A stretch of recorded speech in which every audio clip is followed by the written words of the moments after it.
Hello and welcome. I am Dr. Chirag V. Thakkar. I am an orthopedic surgeon and I am associated with Aura Angels Daycare and Preschool.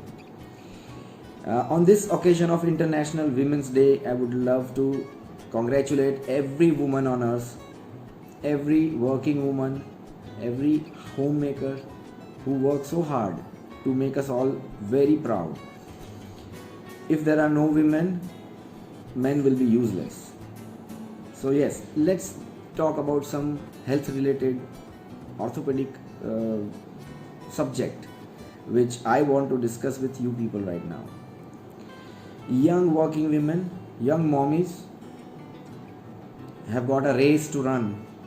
Every day in the morning they've got errands to run the house, they need to go to the work, there is a lot of work pressure, there is a lot of pressure from the kids, from the family. They have to take care of the career of the kids, their own careers. In that, unknowingly, these young women, they forget to take care of their own selves. They ignore their body, they ignore their well-being. Yes, there are women who have taken up yoga, aerobics, gymnastics, gymnasium, for example, to maintain their health. But then, what is the basic logic behind maintaining health, and what are the things that we should or we can avoid?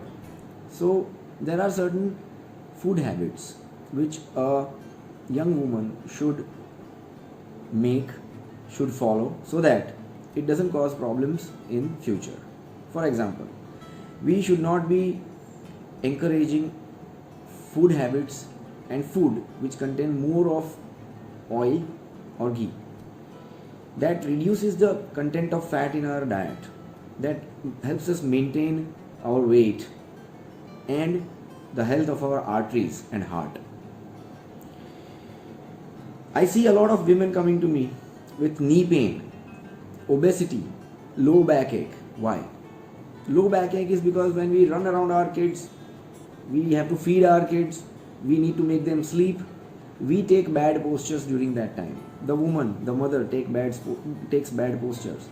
She bends around, lifts her kids up, she bends around, walks for the house.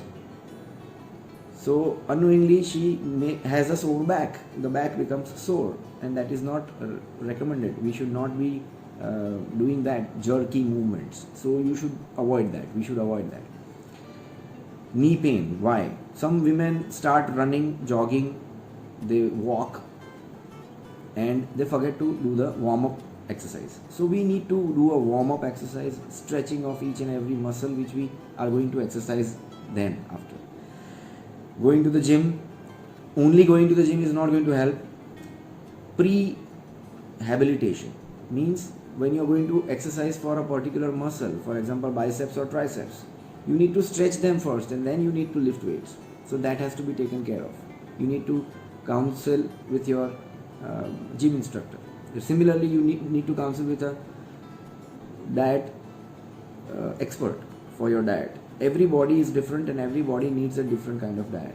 So that thing has to be taken care of. That thing has to be very important in every woman's life. In this fast life of competition, it is difficult for a woman to cope up, and I respect every woman who works so hard to make the family and herself proud. And on this Women's Day, I would congratulate all the women again, and I would request them to take care of their own health, keep them first, only then they'll be able to take care of the others. Thank you very much.